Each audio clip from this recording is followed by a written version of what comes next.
కాకినాడ జిల్లా ప్రతిపాడు నియోజకవర్గ శంఖవరం మండలానికి చెందిన సీనియర్ తెలుగుదేశం నాయకులు పర్వత సురేష్ రాష్ట్ర తెలుగుదేశం పార్టీ కార్యదర్శిగా నియమితులైన సందర్భంగా నియోజకవర్గ పార్టీ శ్రేణులతో కలిసి స్థానిక ఎమ్మెల్యే వరపుల సత్యప్రభను మర్యాదపూర్వకంగా కలిశారు.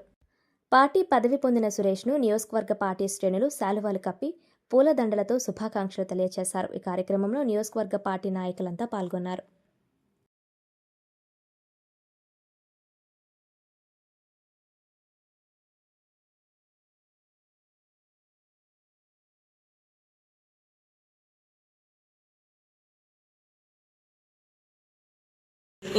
మన పర్వత సురేష్ గారికి శుభాకాంక్షలు తెలియజేసుకుంటూ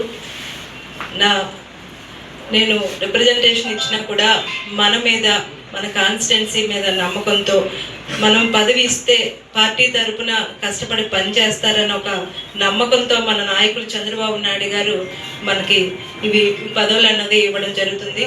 ఆ నమ్మకాన్ని ఎక్కడ వమ్ము చేయకుండా తెలుగుదేశం పార్టీని ఇంకా మన కాన్స్టిట్యున్సీలో ఇంకా కూడా బలపరిచి ఇక్కడ నేను ముఖ్యంగా ఒక విషయం చెప్పాలి అన్నది, పదవులు అన్నది సీనియర్లకి ఇచ్చినప్పుడు వారు ఎందుకు అక్కడ ఎంతో ఆలోచించి ఇస్తారు. దేనికంటే మీరు ఒకవైపే కాకుండా అందరినీ సమన్వయపరుచుకుంటూ మనకి ఒకరికి న్యాయం చేయాలనుకున్నప్పుడు ఇంకొకరు కూడా మన వాళ్ళే అయినా కూడా దాన్ని సమన్వయపరుచుకుంటూ ముందుకు వెళ్ళాలనే ఉద్దేశంతో మన నాయకులు కూడా మనకి ఆదేశం జరుగుతుంది.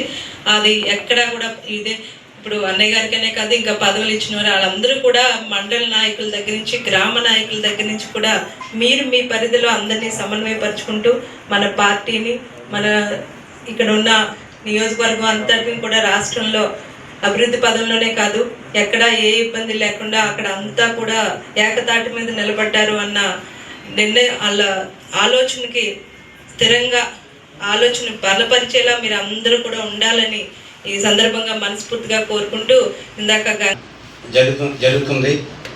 అలాగే ఈ కార్యక్రమం ఇచ్చేసిన ముఖ్య అతిథైన వరపుల సత్యప్రభ గారికి నమస్కారములు. అలాగే తెలుగుదేశం పార్టీ కుటుంబ సభ్యులందరికీ కూడా పేరు కోరిన నా హృదయపూర్వక నమస్కారం. మనకి కష్టపడితే పదవులు వస్తాయనే ఉదాహరణ పర్వత సురేష్ గారు. ఎందుకంటే 30 సంవత్సరాలు పార్టీ కష్టపడి పనిచేశారు. పార్టీ నాకు ఏమిస్తుందని ఎప్పుడు ప్రశ్నించలేదు. పార్టీకి కష్టపడితే ఉన్నారు. పదవులు కూడా వాటికి వస్తుండే. అలాగే ఈ పదవులు రావడానికి ముఖ్య కారణం మన వరపుల సత్యప్రభ గారి ఆశీస్సులతో రాష్ట్ర కార్యదర్శి పదవి మన సీనియర్ నాయకులైన పర్వత సురేష్ గారికి రప్పించడం కూడా చాలా ఆనందదాయకం. అలాగే నాకు ఒక కుటుంబం, తెలుగుదేశం పార్టీ కుటుంబం యావత్ ప్రతిపాదనకు మరి 93 నుంచి కూడా తెలుగుదేశం పార్టీ వైపు అనేక మంది వృద్ధులు కూడా వారు మేము కలిసి పనిచేయడం. రాబోయే రోజుల్లో సత్యప్రభ రాజా గారు ఏ నమ్మకంతో అయితే నాకు ఈ బాధ్యత వారి నమ్మకాన్ని ఒమ్ము చేయకుండా పనిచేస్తూ నాలుగు వచ్చే నాయకత్వాన్ని, అదేవిధంగా చంద్రబాబు నాయుడు నాయకత్వాన్ని మరింత ముందు తీసుకెళ్తూ కార్యకర్తలు ప్రభుత్వానికి మధ్య వారధిగా ఉండి మరింత ముందుకెళ్తామని చెప్పి సందర్భంగా